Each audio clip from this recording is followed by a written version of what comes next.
नमस्कार, आवाज समाचार में आप सभी का स्वागत है। मैं हूं सीमा। खबरों की शुरुआत करते हैं और सबसे पहले नजर डाल लेते हैं हेडलाइंस पर।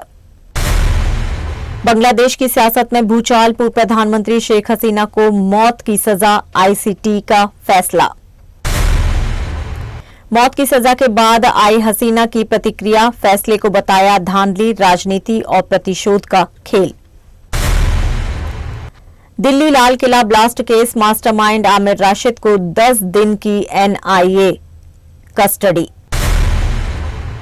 महबूबा मुफ्ती ने दिया विवादित बयान, बोला कश्मीर का गुस्सा लाल किले पर दिख रहा है। और आजम खान और अब्दुल्ला फिर जाएंगे जेल, 2 पैन कार्ड मामले में कोर्ट ने सुनाई 7 साल की सजा। और अब खबरें विस्तार से।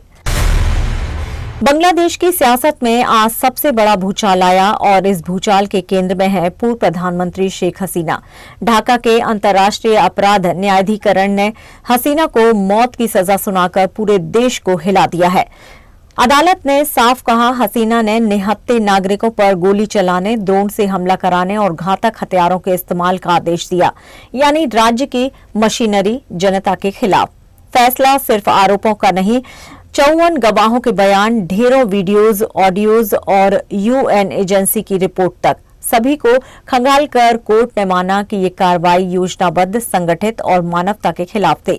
कोर्ट ने यह भी दर्ज किया कि 19 जुलाई के बाद गृह मंत्रालय में गुप्त बैठकों के आदेश, ढाका यूनिवर्सिटी के वीसी से हुई फोन कॉल और आंदोलनकारियों को किसी भी कीमत पर दबाने का निर्देश, सब कुछ हसीना तक सीधे जुड़ा रहा।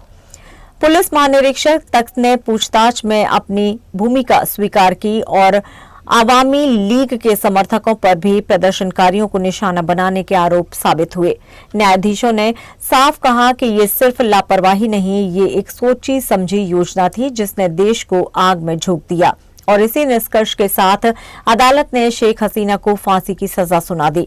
ढाका में अभी हालात तनावपूर्ण हैं और ये फैसला बांग्लादेश की राजनीति को हमेशा के लिए बदलने वाला माना जा रहा है। ढाका का इतिहास आज फिर से लिखा जा चुका है।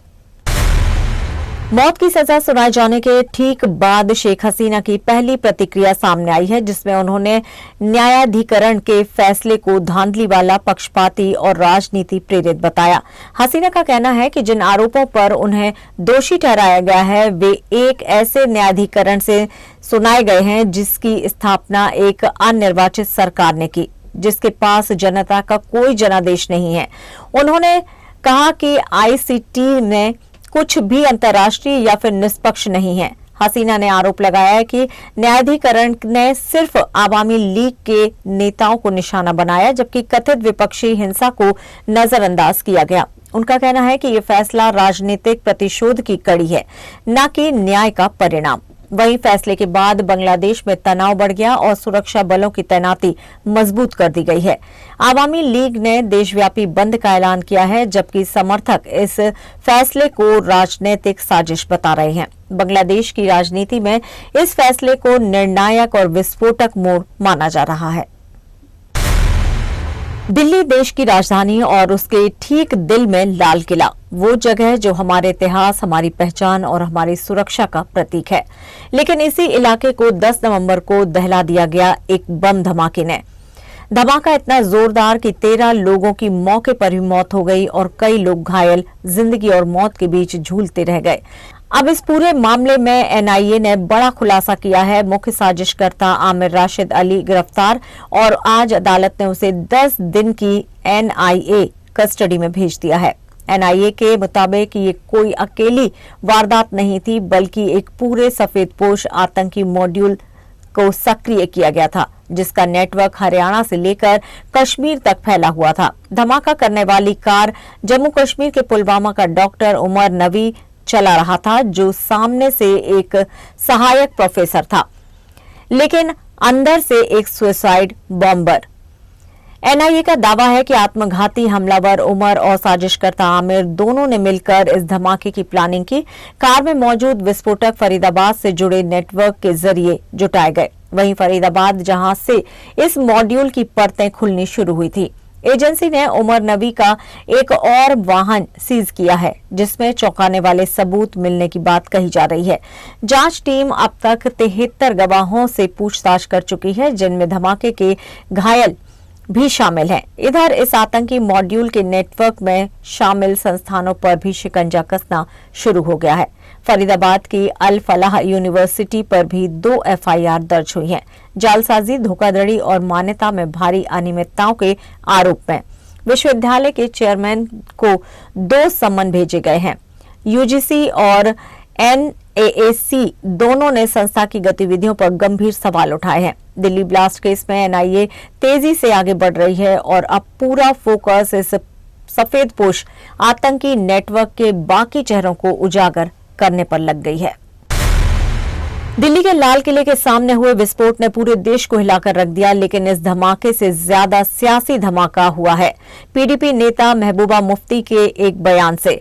मुफ्ती ने दावा किया है कि कश्मीर का गुस्सा लाल किले पर दिख रहा है और बस इसके बाद शुरू हुआ एक बड़ा राजनीतिक तूफान।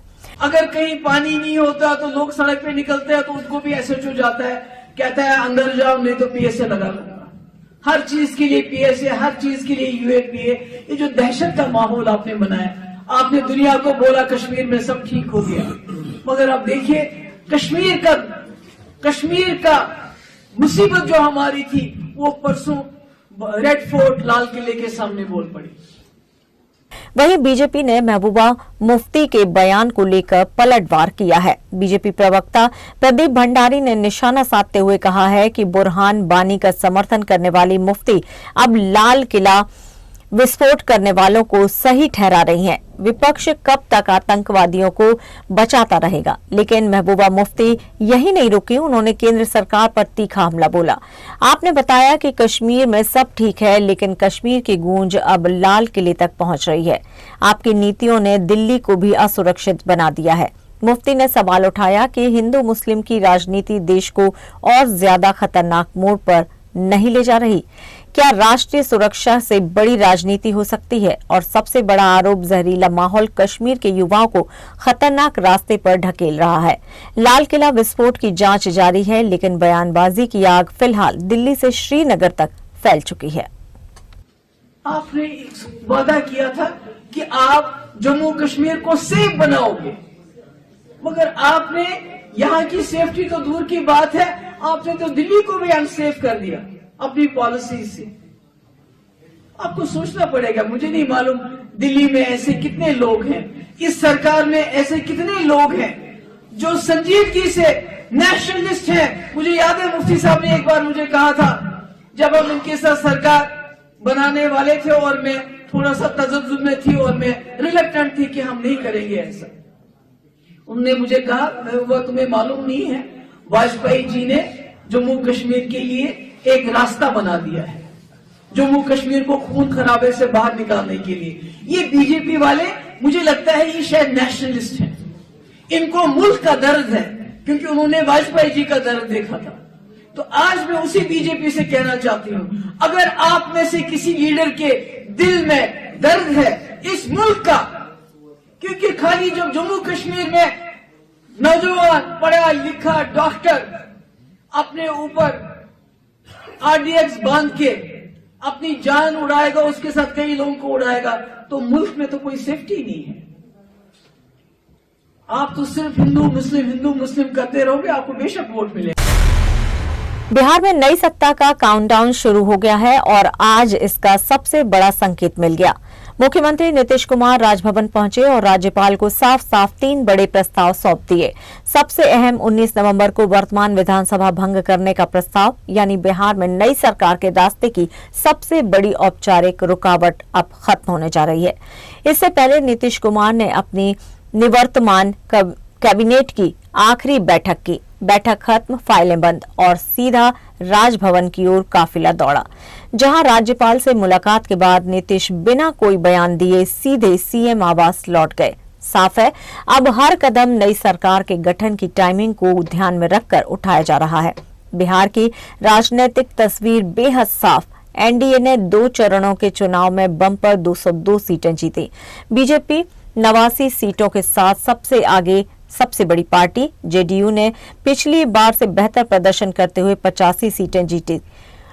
लोजपा, रालोद, हम और आरएलडी ने मिलकर शेष सीटें अपनी झोली में डाली और इसी ताकत के साथ कल होगा बीजेपी जेडीयू विधायक दल की संयुक्त बैठक, जिसमें नीतीश को सर्वसम्मति से नेता चुने जाने पर सहमति लगभग तय है। सबसे बड़ा सवाल शपथ किस दिन? सूत्रों के मुताबिक 20 नवंबर को नीतीश कुमार एक बार फिर से मुख्यमंत्री पद की शपथ लेंगे। मंत्री पदों का फॉर्मूला भी तैयार है। बीजेपी को 15 से 16 मंत्री, जेडीयू को 14, चिराग पासवान की लोजपा को 3 और मांझी व उपेंद्र कुशवाहा की पार्टियों को एक-एक सीट मिलने के संकेत। कुल मिलाकर बिहार में सत्ता के नए समीकरण की तस्वीर अब लगभग फाइनल है। खबरों में यहां लेंगे एक छोटा सा ब्रेक, आप बने रहिए हमारे साथ।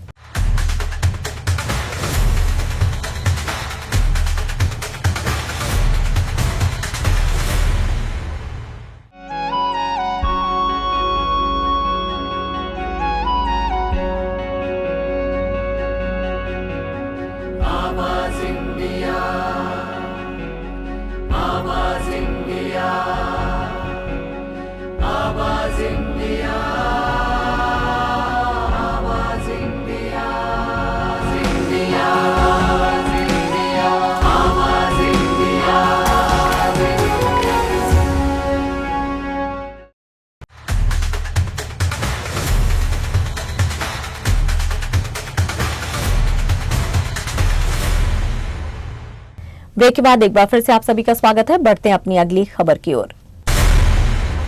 रामपुर से आज एक बड़ा राजनीतिक भूचाल। समाजवादी पार्टी के कद्दावर नेता आजम खान और उनके बेटे अब्दुल्ला आजम को फिर जेल जाना पड़ेगा। एमपी एमएलए कोर्ट ने 2 पैन कार्ड रखने, फर्जी दस्तावेजों से पासपोर्ट बनवाने और धोखाधड़ी के गंभीर आरोपों में दोनों को दोषी करार दिया है और सजा भी कम नहीं, 7-7 साल की कैद। ये मामला नया नहीं, शुरुआत ही होती है 2019 से, जब बीजेपी विधायक आकाश सक्सेना ने शिकायत दर्ज कराई थी। आरोप था अब्दुल्ला ने 2017 के चुनाव में गलत पैन नंबर दिया और पिता आजम खान ने 2 अलग पैन कार्ड बनवाने की मदद की। इनकम टैक्स विभाग की जांच में भी 2 पैन कार्ड की पुष्टि हुई है और फिर शुरू हुआ लंबा कानूनी ड्रामा। आज कोर्ट में फैसला सुनाया गया। जज ने कहा दस्तावेज झूठे थे, इरादा साफ था और इसी के साथ दोनों को 7-7 साल की सजा सुनाई गई। फैसले के वक्त बीजेपी विधायक आकाश सक्सेना खुद कोर्ट में मौजूद रहे। उन्होंने कहा सच की जीत हुई है, आजम के खिलाफ सबूत पुख्ता थे। याद दिला दें, कुछ ही महीने पहले आजम खान सीतापुर जेल से जमानत पर बाहर आए थे। अब फिर से जेल की राह। अब्दुल्ला की विधायकी पहले ही जन्म प्रमाण पत्र फर्जी वाड़े में रद्द हो चुकी है और पिछले दिनों सुप्रीम कोर्ट ने भी एफआईआर रद्द करने की याचिका खारिज कर दी थी। आज का फैसला आजम परिवार के लिए सबसे बड़ा झटका माना जा रहा है। पालघर साधु हत्याकांड वो मामला जिसने महाराष्ट्र की राजनीति को हिलाकर रख दिया था और अब उसी मामले को लेकर बीजेपी के अंदर बड़ा राजनीतिक ड्रामा सामने आया है। ड्रामा ऐसा कि पहले पक्ष प्रवेश करवाया गया और फिर स्थगित भी कर दिया गया। घटना 16 अप्रैल 2020 की, जब साधु चिन्मया नंद और सुधाम महाराज सहित उनके ड्राइवर की भीड़ ने हत्या कर दी थी। आरोप बच्चा चोर होने की अफवाह और नतीजा निर्दोष लोगों की जान चली गई। तब बीजेपी ने इस हत्याकांड को हिंदुत्व से जोड़कर महाराष्ट्र की तत्कालीन महाविकास अघाड़ी सरकार, खासकर उद्धव ठाकरे को कटघरे में खड़ा किया।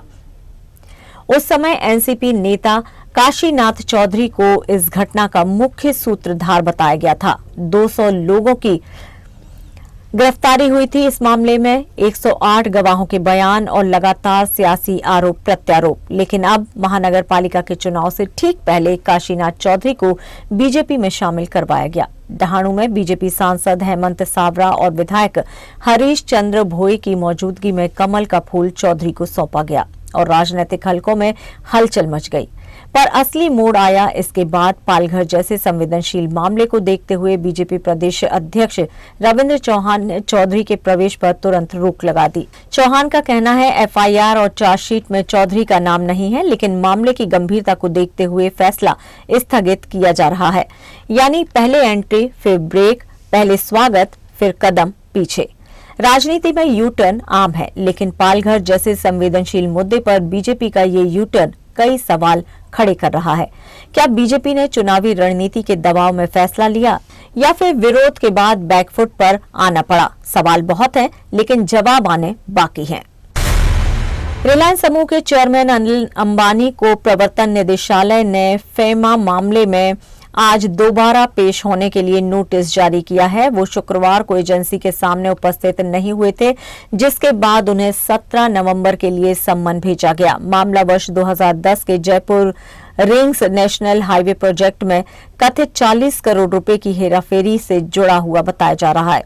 ईडी का दावा है कि सूरत की फर्जी कंपनियों के जरिए धन दुबई भेजा गया, जिससे 600 करोड़ रुपए से अधिक के इंटरनेशनल हवाला नेटवर्क का पता चला।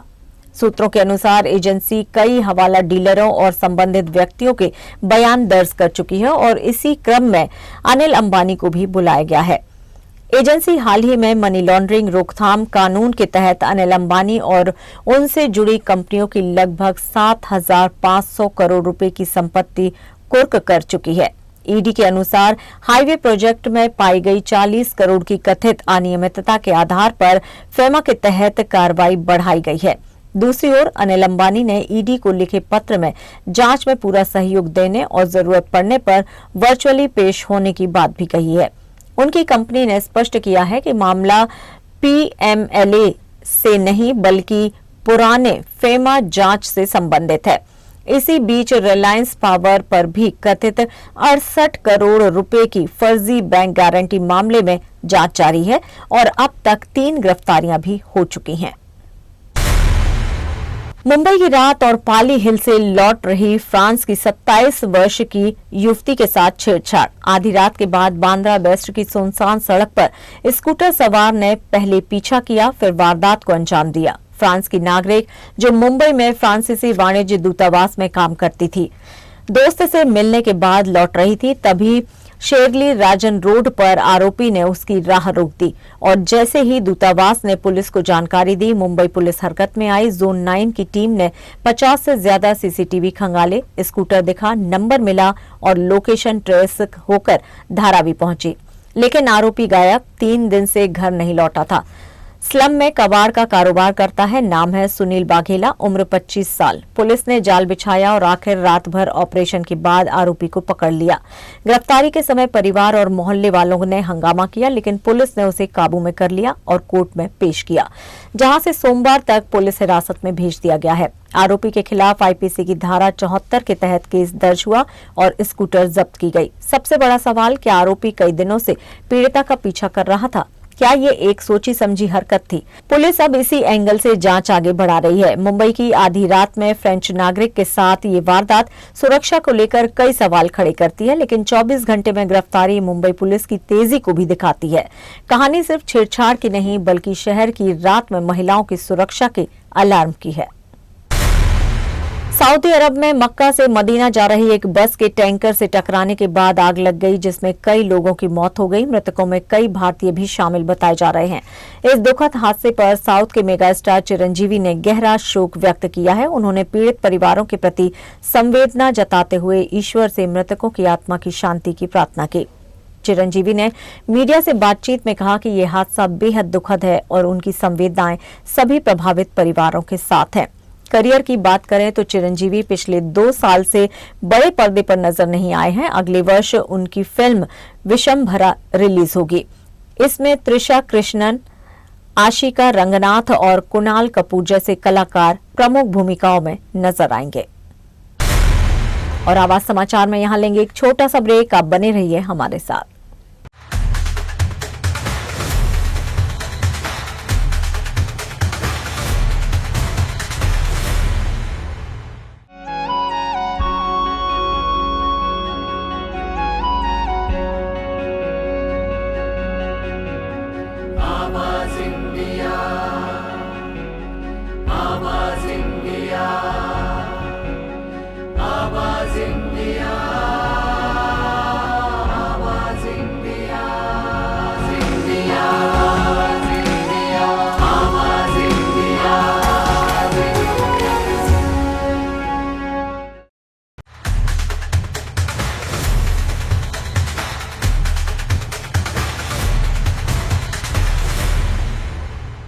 ब्रेक के बाद एक बार फिर से आप सभी का स्वागत है। बढ़ते हैं अपनी अगली खबर की ओर। कोरियोग्राफर, निर्देशक और एक्टर रेमो डिसूजा की पत्नी लिजेल डिसूजा का आज जन्मदिन है। इस मौके पर रेमो ने सोशल मीडिया पर एक मजेदार वीडियो साझा किया जिसमें लिजेल अलग अलग जगहों पर मस्ती करती नजर आ रही हैं। वीडियो पोस्ट करते हुए रेमो ने कैप्शन में लिखा, हैप्पी बर्थडे बेबी। ये पोस्ट तेजी से वायरल हो रहा है और फैंस भी लिजेल को जन्मदिन की शुभकामनाएं दे रहे हैं। लिजेल के जन्मदिन पर कई सेलेब्स ने भी उन्हें शुभकामनाएं दी हैं। वी हैप्पी फेम इनायत वर्मा ने लिजेल को बधाई दी। वहीं मौनी रॉय ने भी कमेंट कर शुभकामनाएं भेजी हैं। लिजेल ने भी सभी को दिल वाले इमोजी के साथ रिप्लाई किया। आपको बता दें, रेमो डिसूजा की शादी मुंबई की एंग्लो इंडियन लिजेल वॉटकिंस से हुई है। लिजेल एक कॉस्ट्यूम डिजाइनर हैं जिन्होंने कई टेलीविजन शोज में कॉस्ट्यूम डिजाइनिंग का काम किया है। भारत और साउथ अफ्रीका के बीच 2 मैचों की टेस्ट सीरीज की शुरुआत 14 नवंबर को कोलकाता में हुई, जहां शुरुआती 2 दिनों तक टीम इंडिया ने अपना दबदबा बनाए रखा। लेकिन तीसरे दिन भारतीय बल्लेबाजी अचानक से बिखर गई और टीम 124 रनों के आसान लक्ष्य का पीछा करते हुए सिर्फ 93 पर ऑल आउट हो गई। इस तरह साउथ अफ्रीका ने भारत को 30 रनों से हराकर भारतीय सरजमी पर 15 साल बाद टेस्ट जीतने का बड़ा कारनामा कर दिखाया। भारतीय फैंस इस हार से निराश हैं और पूर्व क्रिकेटर चेतेश्वर पुजारा भी इसे पचा नहीं पा रहे हैं। उन्होंने भारतीय बल्लेबाजों के रवैये पर सवाल उठाते हुए कहा कि बदलाव के दौर से गुजरने के बावजूद घरेलू पिच पर इतनी खराब बल्लेबाजी स्वीकार्य नहीं है।